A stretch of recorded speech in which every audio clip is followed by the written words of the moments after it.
yung Diyos na ating pinaglilingkuran ay Diyos na mayroong magandang plano sa kanyang mga anak. Kaya may magandang plano ang Diyos para sa iyo. May magandang plano ang Diyos para sa akin. Ang tanong lang, are we willing to know it?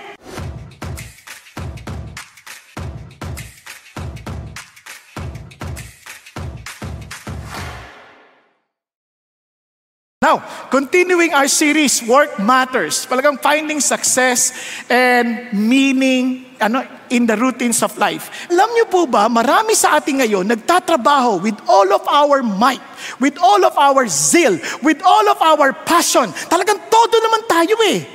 Pero ang pinakamasakit, pagdating ng panahon, pagharap natin sa Panginoon Diyos, sasabihin sa atin, hindi ito yung pinagagawa ko sa iyo. Di ba ang sakit nun? Type nyo bang ganyang buhay? Na at the end of the day, you are full of regrets. Naku, kung kailan matanda na ako, saka naman wala na akong pagkakataong magbago, saka naman wala na akong pagkakataong ayusin, wala na akong pagkakataong magsimula ulit. Do we want that kind of life? Ayaw natin ng regrets, ayaw natin ng ganong klaseng irony sa buhay. Kaya nga, ang ating topic ngayon, at ito na po yung last for our series, is to know God's will and be consecrated. Alamin natin ang kalooban ng Panginoon Diyos. Sabi nga ni Jesus Christ, if we all want to glorify God, si Jesus Christ mismo in His bodily form. Alam mo sabi ni Jesus Christ, I glorify thou me as I have glorified you. Sa John chapter 17 verse 4. For I have accomplished the work that you have entrusted me to do. Panginoon, luwalhatiin po ninyo ako tulad ng pagluwalhati ko sa inyo dahil isinagawa ko yung pinaggagawa nyo sa akin. Di ba? Ang sarap nung inaisip mo.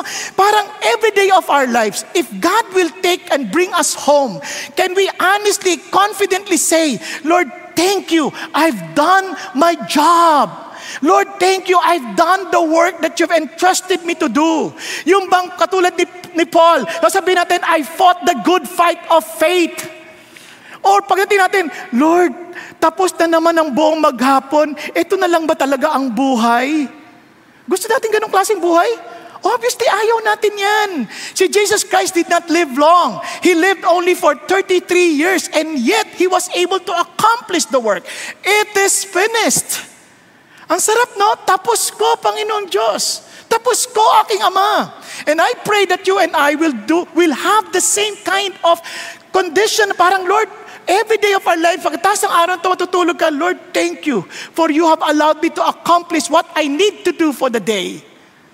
Yun po ang ating hangad at yun din ang hangad ng Diyos. At ito po ang magandang balita. Alam niyo po ba ang Panginoon Diyos may plano sa atin? Sabi nga sa Jeremiah 29:11, I know the plans that I have for you, declares the Lord. The plans for what? For welfare, para sa iyong ikabubuti. Hindi para sa iyong kasiraan. Kundi ikaw ibigyan ng kinabukasan at pag-asa. Hindi natin paano hawak ang lahat ng bagay, no? At ito pong talatang ito ay ibinigay ni Jeremiah sa mga taga-Israel noong mga panahon na yun ay nawawalan na sila ng pag-asa dahil sila po'y na-exile. No, nung na-exile po sila, Panginoon Diyos, gano'n na to, paano na buhay namin? Pero sabi ng Panginoon, huwag kayo mag-alala, may plano ako sa inyo. Hindi para sa ikasisira ninyo, hindi para sa ikasasama ninyo, ito'y para sa inyong kinabukasan at pag-asa. And that is the kind of God we have. Yung Diyos na ating pinaglilingkuran ay Diyos na mayroong magandang plano sa kanyang mga anak. Kaya may magandang plano ang Diyos para sa iyo. May magandang plano ang Diyos para sa akin. Ang tanong lang, are we willing to know it? Kaya nga sabi ho ng Bible, ito magandang balita, I will instruct you. Si God mismo nagsasabi, I will instruct you and teach you in the way which you should go. I will counsel you with my eye upon you. Now, ang tanong, pag sinabi niya, I will counsel you, I will guide you, I will lead you, are you willing to listen? Handa ka bang makinig? Handa mo ba siyang pakinggan at alamin ang kanyang instruction? Handa mo bang malaman ang kanyang tinig? Kaya sabi ng Bible, my sheep know my voice and they follow me. Tama ba? Kaya are you excited to know that? Gusto mo bang malaman? Yun po ang ating pag-uusapan, kaya huwag kang kukurap at huwag kang pipikit ng tuloy-tuloy. Dahil baka mamiss mo at hindi mo marinig ang kalooban ng Diyos. Di ba? Bakit po? Now, how to know God's will? Nabasa natin kanina sa Romans chapter 12, 1 to 8, yung ating pong scripture reading. Ang ganda, nagbigay ang Diyos ng panuntunan para malaman natin. Now, ito pong malaking problema sa atin. Sabi ho nila that every choice we make, somehow the choices we make are what we are today. And alam niyo po ba kung gaano karaming choices ginagawa natin taon-taon? About 255,000 choices every day. Noon, ang bait ng Diyos sa atin, kasi ang isip ng tao, the more choices we have, the more freedom we have. Hindi ho yan totoo. Noon po, sabi ng Lord, do not eat the tree of the knowledge of good and evil. Para siya sabi ng Diyos, your only choice is either you trust me or you decide on your own. Tama? And pinili ng taong magdesisyon on their own. Hindi sila nakinig sa Diyos. They ate the fruit, so they are to decide, they are to discern what is good and what is evil. So tingnan nyo, noon, habang patagal ng panahon, ang tao, gusto pa rin na sarili ng choices, ayaw na sumunod sa paraan ng Diyos. At yan ang nangyayari sa ating panahon ngayon. The more we thought we have freedom, the more we try to make choices, and in those choices, oftentimes, we choose the wrong thing. Oftentimes. Kasi we don't want to trust in God. Kaya nga napaka-importante itong how to know God's will. Paano? Naalala niyo, sabi niya, be consecrated. Kaya mami, papaliwanag siya as we unveil in a short while. Sabi niya, if you want to know God's will, you need to consecrate. Anong consecrate? Consecrate the big thing of your life. Ano yung big? Your body, your intellect, and your gifts. Okay ba yan? Say it with me. Body, intellect, and gifts. Okay po? Body, intellect, and gifts. Ano bang ibig sabihin ng consecrate? So when we say our body is dedicated or consecrated to God, our body, our intellect is dedicated or consecrated to God. Our, as in gifts, are dedicated or consecrated to God. Lahat yan, Kanya. Nagkakaintindihan? So, anything that is done away from Him, na kung saan mo kinonsecrate, malayong hindi mo maintindihan ang kalooban ng Diyos. Kaya ito po, every day of our lives when we make decisions, kasi ganyan, tamad na ang tao magdesisyon eh. Ayaw na nila. Alam niyo kung ang ginagawa ng tao to know the will of God. Remember the word, No. No. You have, sabi sa Ephesians chapter 5, verse, 16. Understand the will of God. Diba? Understand. You have to make a decision. And tao ngayon, ang ginagawa nila, binabasa na lang horoscope. O kaya nagkumakain ng fortune cookies. Ito ang will ni Lord. Ganun na lang. Yung iba ginagawa yung daily bread as their horoscope. Hindi ganun. You have to know, but you have first to consecrate ourselves. Are you following? So, paano yan? Gusto niyo malaman? Okay listen. Gusto niyo malaman Ulitin ko Consecrate your body, consecrate your intellect, consecrate your gifts. Okay? Now, let's start with the body. Body. Tingnan natin. Therefore, I urge you, brothers and sisters, by the mercies of God, to present. Yung word na present, yung word na dedicate, devote, or consecrate. Nagkakaintindihan? Now, sabi niya, your bodies as a living and holy sacrifice. Now, tigil tayo sandali. Even if you do present your body to the Lord, kung hindi ka nakaranas ng therefore, wala rin yan. Naintindihan? Some people, they love to say, I offer my life or my body to God. Pero, hindi yan katanggap-tanggap by just merely offering your body to God. Kasi some people, they fall into religiosity. Nang magpapaka-religious sila, maggagawin na lahat ng mga religious rituals and rites, hoping that God will accept their offerings. Hindi, kaya tandaan nyo, mayroon mo ng therefore. Ganito yan, you'll never know the will of God unless you experience the therefore. Ano yung therefore? Yung therefore, di ba, may mga nauna siyang pinresent. Now that you have experienced this, you may now present your body. Are you following? Kaya di bali, mapapag-aralan natin yung Romans soon. Hindi pa ngayon. Romans, papag-aralan natin. Pero bibigyan ko kayo ng overview a little. Yung Romans, yung chapters 1 to 11, diniscuss doon. Dito, unless you realize that we are all sinners and there's only one way for us to be forgiven, to be reconciled to God, to be saved. Ano yun? Through Jesus Christ our Lord. Maliban na intindihan natin yon, and we have that relationship with Jesus, and we understand that we now belong into one body of Christ, therefore, are you following now? Kung hindi mo yan naintindihan, parang ganito. Lahat dito, napabalutan tayo ng mga radio waves. Radio waves. Yung radio waves, may mga taglay-taglay na mga mensahe. Ngayon, kung wala kang proper equipment, hindi mo yan maririnig. Naintindihan tayo? Hindi mo yan maririnig. Kailangan magkaroon ko muna ng radio. At mailagay ka sa tamang tuning para marinig mo. Same thing with God. God has a great plan for His people. God has a great plan for His creation. Kaya lang because we are separated from God, nawalan tayo ng proper equipment to hear. Kaya kung hindi tayo buhay, our ears are not alive, our spiritual lives are not alive. So madalit salita, we cannot know the will of God. Kasi we are separate from God. So for the wages of sin is death. We are dead. Are you following? Andiyan pa kayo? Katingnan nyo ha, sabi niya ganoon, present your bodies as a living sacrifice.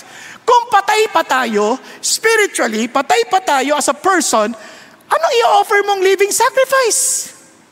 Kaya sabi ng Bible, kailangan you're part of the body of Christ. You're part of the family of God. You have the life of Christ in you in order for you to understand the will of God. Kaya maraming tataka, paano mo nalaman? Paano mo nalaman yung kalooban ng Diyos? Paano mo nalaman? Kasi nga, nagkaroon ng buhay Pansinin niyo sa Bible, pag sa Acts, bakit sila bibigyan sila ng direksyon at ng instruction ng Diyos? Si Philip, sumakay ka dyan sa karwahe na yan. Sabi ng Lord, nagtataka sila, paano mo nalaman? Kunyari akong tanong nila sa akin, paano mo nalaman na dapat ka magpastor? Di ba, accountant ka, business, paano mo nalaman? Yun ang mga tanong nila Di ba? Hindi mo maintindihan kung wala kang relasyon sa Diyos. Hindi mo maintindihan, kahit ipaliwanag ko sa iyo, hindi mo maiintindihan hanggat wala kang koneksyon sa Diyos. Until you are alive in the Spirit, kaya nga, therefore, now that you are alive, brethren, this is now for those who are part of Christ, those who are one with Jesus Christ. Therefore, I urge you, brothers and sisters, dahil sa awa ng Diyos,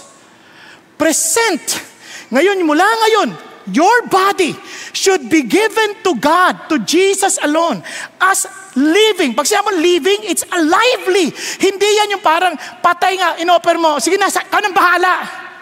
Kung ano gusto mo. Lagi na lang ganyan. Wala na akong choice. Ito ba gusto mo pakasama ka, bahala ka. Di ba? Ayaw mo magsabahala ka, basta wala na. Hindi. Pag sinabi mo living, it's a lively thing. It is alive. Excited with enthusiasm. Nakuha nyo? Itong will ng Lord, Lord, I'm giving my life to you with such excitement. Meron kang kasiyahan sa puso. And sabi niya, tingnan nyo, holy. Holy, pag sabi mo, set apart. Hindi ito maipagkakalob kahit kanino. Sabi niya, and acceptable to God. Sisiguraduhin mo, tanggap ng Diyos. Hindi yung basta-basta offering lang. Kaya sabi nga ng Lord sa Malakay, mag-o-offer pa kayo ng bulag na oxen, mag-o-offer. Ngayon, ganun din, kung tayo magtatrabaho, kapag tayo nag-offer sa Diyos, yung bang trabaho mo talagang katanggap-tanggap sa isang hari, katanggap-tanggap sa isang hari ng mga hari. Pag-isipan natin. Doon pa lang, maintindihan mo, dahil ito'y pagsamba sa Diyos. Kaya kung gusto niyo malaman ang will ng Diyos sa ating trabaho, una sa lahat, tanongin mo sa sarili natin, kung itong katawan na to, itong energy ko, bigay sa Diyos, ito ba'y isang offering talaga sa Diyos? Did I consecrate this body to God? Yung lakas ko, yung energy ko, para sa Diyos. Kasabi ni Jesus, huwag kang magtatrabaho para sa mga pagkain lamang na masisira. Pagtrabahuhan mo, which endures to eternal life. which the Son of Man will give to you. Ibibigay niya sa'yo yung trabaho that will lead to eternal life. Siya nagbibigay nun, hindi natin hinuhanap yun. Binibigay niya, tatanggapin natin. Sabi niya, for on Him the Father God set His seal. So, ano dapat namin gawin? Sabi nga ng mga audience, si Jesus Christ, nagsasalta siya. So, ano namin gawin? Kasi lahat kami nagtatrabaho para sa kakainin namin eh. Tanongin mo, ba't ka nagtatrabaho? Para kumita ng pera. Bakit nga? Para may pabili ng pagkain. Bakit? Para matindi malakas. Bakit nga? Para makapagtrabaho. Bakit nga? Para may pagkain. Di ba, puro kain lang? Hanggang sa pagtanda mo, hindi ka na makakain. Bawal yan, bawal yan, bawal. Puro bawal! Di ba? Parang, kaya sabi ng Lord, ito. Gawin mo yung trabaho ng Diyos. Anong trabaho ng Diyos? Jesus said, this is the work of God, that you believe in Him whom He has sent. Ano ibig sabihin nun? When you offer your body to Jesus, pagtitiwalaan mo yung desisyon ng Diyos, hindi yung desisyon mo. Pagtitiwalaan mo yung paraan ng Diyos, hindi yung sarili nating paraan. That this body is not for my pleasure, but for God's glory. Kaya pag nagtatrabaho ako at gusto malaman ng kalooban ng Diyos, magre-resign ba ako? Huwag ka mag-resign na ako. Hindi, teka. Tanungin mo sarili mo, ito bang trabaho na to? Yung energy ko, nagbibigay glory sa Diyos? If I am consecrating my life to Jesus, if you want to know the will of God, now that this body belongs to the Lord, hindi na tinatanong, nakakasaya ba sa akin to? Hindi, tanong, nakakasaya ba sa Diyos? God wants you and I to be involved. Hindi yung gusto ko lang ng intention mo, pangarap mo, hindi yon. Your body. Hindi yung mansin, hindi spiritual life, your body. Tandaan natin your body and our bodies are owned by the Lord. Tingnan niyo po sabi ng Lord, do you not know that your body is the temple of the Holy Spirit who is in you, whom you have from God, and that you are not your own? Sabi niya, you have been bought with a price, therefore glorify God in your body. Katanungin mo, yung trabaho na to, is this work glorifying to God? Na inuubos ko yung energy sa trabaho na to?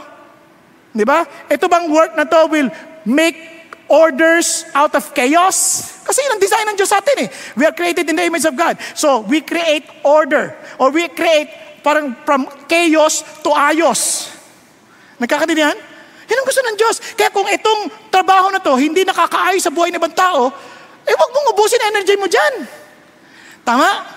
Hindi yan will ni Lord. Ang pinaka-sinasabi ng Diyos sa atin, whenever we consecrate our bodies to the Lord, ang sabi niya, it is like saying, I've been crucified with Christ, it is no longer I who live. Hindi na tungkol sa akin. Hindi na yung komportable sa katawan ko. Kasi kung wala ako, hindi ako komportable, hindi ako masaya, hindi will ni Lord yan. Hindi totoo yan. Minsan, hindi komportable.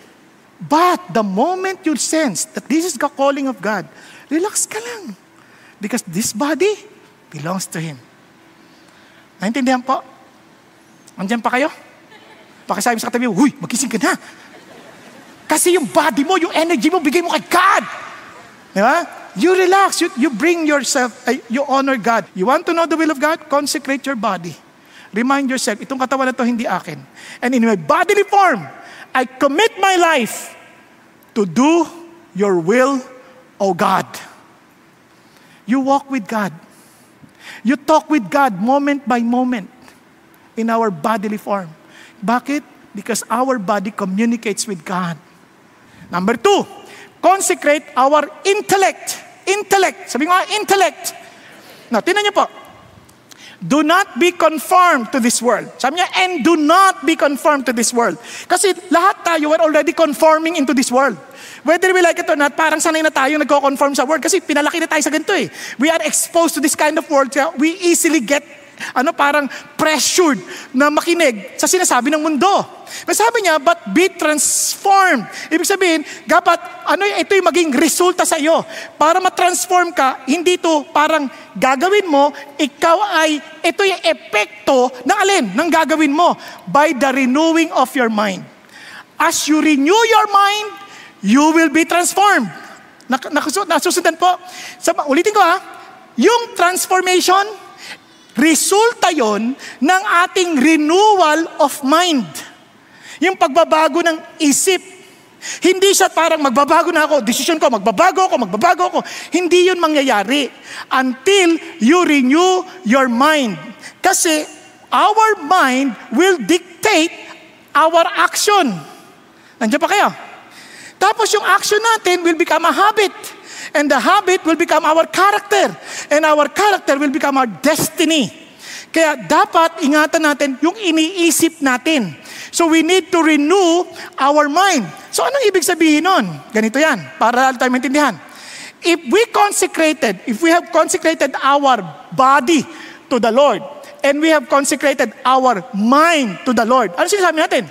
We are saying to the Lord, you are our master. Ikaw ang aming Panginoon. Nasusundan po. Sinasabi na sa Diyos, Panginoon, ikaw po ang aming Panginoon. So kung siya yung ating Panginoon, ano sinasabi ni Jesus? Listen to this. Sabi niya, why do you call me Lord, Lord, and do not do what I say? Andiyan pa kayo? Hello? Kasi ang daming ganyan ngayon. Ay, si Jesus, Panginoon ko talaga yan. Panginoong Jesus, di ba? Iba, Papa Jesus, di ba? Papa John. Parang pizza na eh. Napakinggan niyo mabuti. Pag sinabi mong Lord, ang sabi ng Lord, huwag mong tawagin ng Lord, and you do not do what I say. Pag sinabi mong, ako Lord mo, at least you know what I'm saying, and you're doing what I told you to do. Tama ba? Gagawin mo yung, alam mo yung sinasabi ko, at ginagawa mo yung sinasabi ko. Pero kung hindi, huwag mo na akong tawaging Lord. Kaya marami ang sipag-sipag para sa Lord. Hindi naman yun ang pinagagawa sa kanila. Kaya sabi nga ni Lord, in the last days, many will come to me, Lord, Lord, did we not prophesy in your name? Did we not cast out demons in your name? Did we not perform miracles in your name? Ang sabi ni Jesus, pwede ba? Hindi nga kita kilala eh. Lumayo-layo ka nga sa akin. Diba ko lang, lumayo ka nga sa akin. Diba, hindi ba kita kilala eh? Ano ka ba? Yun ang sasabi. Parang, hindi ako kilala ni Lord. Kasi nga, only those who do the will of my Father. Kaya alamin mo, ano sinasabi ng Lord? So, ano sinasabi ng Lord? Alam nyo, kung gusto nyo ma-renew yung mind, paano ba tayo natututo mag-isip? Paano ba na-form yung isip natin? Paano na-form yan? Pag-isipan nyo, ano binabasa natin? Ano pinakikinggan natin? Tama ba? Ano ang ating mga pinanonood? You see, what we feed our mind, it affects our action. Naintindihan? Kasi sabi ng Lord, bantayan mo. Kaya nga sabi ni Lord, tinan mo, all scripture is inspired by God. Profitable for teaching, for reproof, for correction, for training in righteousness, so that the man of God may be equipped for every good work. Kung tayo anak ng Diyos, we want to do what is right before God, alam natin yung will ng Diyos, meditate on His Word. Meditate on His Word. Sino sa inyo gusto maging masaya? Honest, yung maging masaya. Good. Yung mga hindi nagtaas ang kamay, gusto yung maging malungkot. Gusto natin maging masaya. Tingnan nyo blessed. Alam niya, anong saya na isang taong di lumalakad sa mga payo na masasama, ni hindi tumatayo sa daanan na masasama, ni hindi umuupo sa daanan ng mga manlilibak. Ano ibig sabihin nun? Ibig sabihin sa una, naglalakad lang kasama. Tapos ngayon, na-enjoy niya na. Tumayo na sila. Nag-uusap sila, kwentuhan. Nag-enjoy na sila. Mamaya, inupuan na. Napansin niyo ba yung kwento niya? Parang, patindi ng patindi ah. Sabi niya, pinagpala yung hindi ganyan. Kunit ang kanyang kasiyahan ay ang kalooban ng Diyos, ang pinag-uutos ng Diyos, at sa kanyang pinag-uutos, lagi niya itong pinag-iisipan, minemeditate, araw at gabi. Now, tingnan nyo, sabi nga, ano epekto niyan? Para siyang punong nakatanim sa tabi ng batisan at nagbubunga sa tamang panahon at ang kanyang dahon mayabong, hindi basta naglaalagas. At ano man ang gawin niya, nagtatagumpay. Ang tagumpay, ano ibig sabihin niya? Hindi lang nag-prosper na yumaman, hindi. Yun lang masaya ka. Sa merong kang konting meron ka, matagumpay ka na nun. Kaya sabi ng Bible, tingnan nyo, para lalo natin ma-experience yan, feed our mind. This book of the law shall not what? Depart from your mouth. Ibig sabihin, out of the abundance of the heart. Punong-puno yung puso mo, yun ang lumalabas sa bibig. Yun ang lagi mong kinikwento. Yun ang lagi lumalabas. Every time sasalita ka lalabas. And sabi gano'n, and you shall meditate on it day and night. Pinag-iisipan mo. Araw hanggang gabi, pinag-iisipan, paano ba ginagawa yan? So that you may be careful to do according to all that is written in it. Look at the effect. Ikaw ay sasagana, at ikaw ay magtatagumpay. Di ba yun naman ang gusto natin? Ang problema, hindi natin dinedicate o kinonsecrate yung isip sa Diyos eh. Kaya hindi natin ang kalooban ng Diyos. Now, ito pong maganda. Let's continue sa Romans. Balikan natin Romans. Sino nyo ha? For through the grace given to me, I say to everyone among you, not to think more of himself, highly of himself, than he ought to think, but to think as to have sound judgment, as God has allotted to each a measure of faith. Ano sinasabi ng Diyos dito? Remember? Transform your mind. Bakit? Tingnan nyo ha. For just as we have many parts in one body, and all the body's parts do not have the same function, so we who are many are as one body in Christ and individually parts of one another. Ano sinasabi ng Lord? Do not think highly of yourself. Hindi ikaw ang sentro ng mundo. Yan ang sinasabi ng Diyos. Hindi ka individualistic. Hindi lang sarili ang iniisip natin. Sabi niya, we ought to think, based on the grace given to us by God, that we are all part of one body. Kasi ang utak natin ganito, wala akong pakialam sa kanila, basta ako lang to. Wala akong pakialam sa sabihin nila, wala akong pakialam sa katawan ni Kristo, wala akong pakialam. No! Now that you have given your body to Jesus, that body belongs to the body of Christ. You are not of your own. We are not of our own. We belong to Jesus. So whenever we make decision, hindi lang sariling iniisip natin. Kaya sabi ni Paul, yung pampagkain na yan, mabuti, masama. Ang tanong, yan ba'y makakastumble sa iba o hindi? Yun ang tanong. Nakuha natin? Kasi nga, katawan na tayo eh. We are not to hurt each other. We belong into one body. Kaya wala nang inggitan. Hindi na to kompetisyon. Oy, mas magaling ako sa kanya. Hindi ganon. Ang utak natin, hindi. I belong to the body. We are here to serve one another. Hindi na yung sarili ko iniisip. Yun ang utak. I know how to submit to one another because I belong into one body. That's the grace of God. Kaya anong utak natin ngayon? We need to submit. We need to submit. Si God, may binigay siyang leadership, we need to submit. We are to consecrate our gift.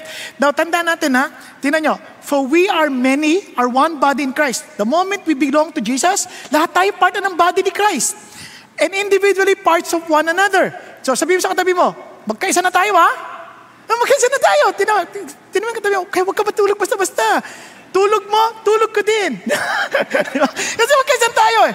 Tingnan nyo, however, since we have gifts that differ according to the grace given to us, each of us is to use them properly. Kung prophecy, in proportion to one's faith. Para mabilis na lang. Ano ibig sabihin ng prophecy? It is declaring the message of God. Either foretelling, yung kasalukuyang nangyayari, or foretelling. Di ba? Kasi may sinasabi ang Diyos in advance eh. Now, so if service, in a service. So paglilingkod, sa paglilingkod mo. Sa mga nagtuturo, sa kanyang pagtuturo. Sa kanyang mga naghihikayat, sa kanyang paghihikayat. O sa pagpapataas ng moral. Ganyan. Or sa mga nagbibigay, maging mapagbigay lalo. Kasi may mga iba na nahihiya. Mapagbigay sa gusto lang tumulong, pero nakakaya baka akala nila nang iinsulto ko. Hindi, sabi niya, gawin mo with liberality. Di ba? At sa mga nangmumuno, sa mga sipagan mo kung may gift ka sa leadership. Sa maawa, maging masaya ka. Hindi naman parang, kawawa ka naman, lagi ka nalang nalulungkot. Gawin mo na may kasiyahan. Nakuha niyo sabihin? Sabi niya, para sasabi ng Diyos, lahat tayo may gift. In fact, sa Corinthians, nung didiscuss din ni Paul about the gifts, ito sabi niya, each one is given the manifestation of the Spirit for the common good. Kung tayo sa Panginoon Diyos, may spiritual gifts. Ba't hindi natin madiscover? Kasi nga we have not consecrated our body, hindi natin in-involve. Kaya kasi pag na-involve natin, malalaman natin. Kasi may magsasabi sa atin, alam mo, gifted ka sa ganito. Alam mo, gifted ka sa D-group pa lang. Sabi, alam mo, gifted ka dito. Naobserbahan ka namin, gifted ka dito. Nakuha ninyo?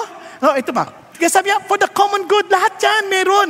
Kaya if you belong to Jesus, you have a gift. You have a spiritual gift from the Lord. Kaya ibigay mo yan sa Diyos.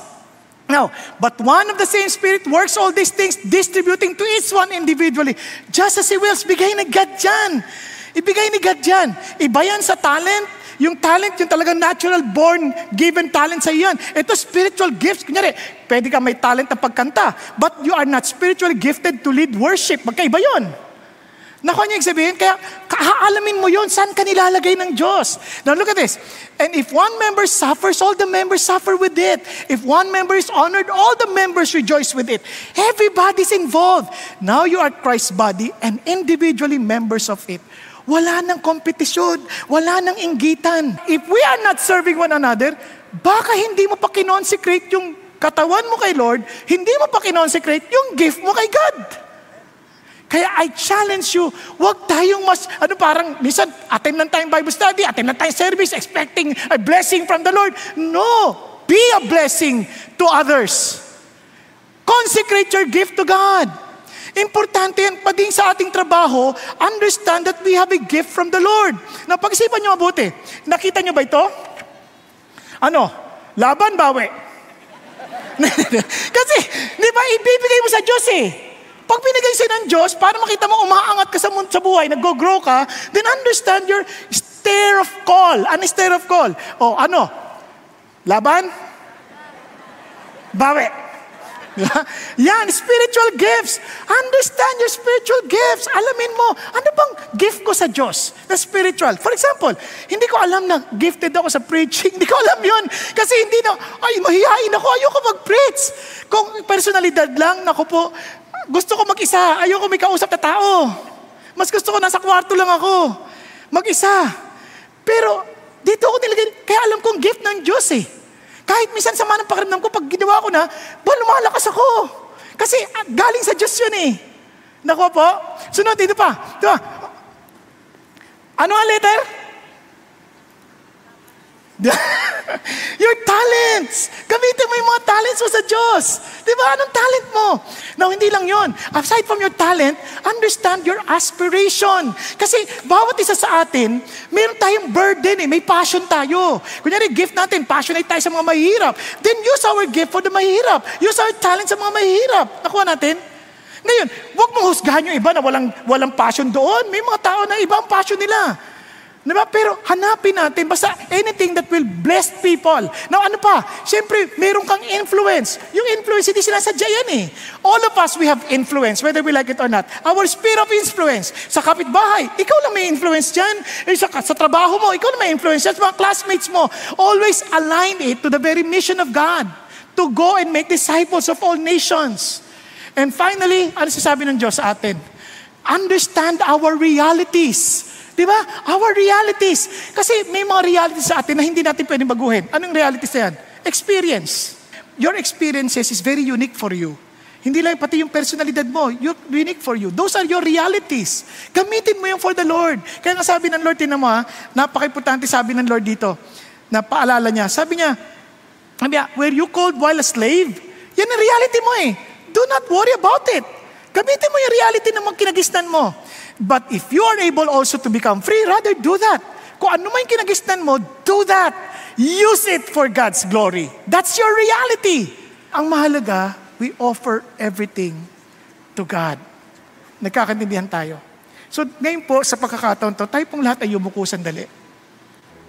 Panginoong Diyos, salamat sa kaligtasang ipinagkaloob niyo sa akin. At dahil sa kaligtasang ito, mula ngayon, itong katawan na ito po ang aking isip, ito po ang aking mga kaloob. Habang binubunyag niyo ito sa akin, Lord, inaalay ko po lahat ito sa inyo. Tulungan niyo po ng bawat sandali ng buhay ko ay para sa iyo lamang. Bawat desisyon na aking pipiliin ay lagi ang kalooban ninyo at kalwalatian ninyo ang aming pipiliin. Hindi ang sarili naming kagustuhan. May mga pagkakataon na magtatalo ang aming isip. Paano na ang kinabukasan namin? Paano na kung susundin namin to? Paano na? Pero Lord, sa iyo na namin pinagkakatiwalang buhay namin sa inyo. Sa inyo namin binibigay ang buhay namin, ang katawan namin. At kung itong katawan na to'y inyo, alam namin kayo rin magkakalob ng lahat ng kakailanganin nito. Pangailangan nitong damit, pangailangan nitong pagkain, pangailangan nito, Panginoon Diyos, na kapahingahan. Alam namin, kayo magkakalob nito dahil inyo na to. Panginoon, maging sa aming kaisipan, lahat ng aming kakailanganin, sa aming mga desisyon, sa mga kaunawaan, sa katalinuhan, salamat na inyo na to. So I pray, tulungan niyo po kami that we will, Lord, really meditate on your word day and night. That we will really feed our mind with the things that will honor and glorify you. At yung kaloob naman, Panginoon Diyos, help us to discover our gifts. The gift that you have given us. And allow us to be willing, Father God, to listen sa mga tao sa paligid namin para malaman namin ano yung kaloob namin. And while serving others, tulungan yung makita namin yung kalooban ninyo. At Panginoon Diyos, salamat po.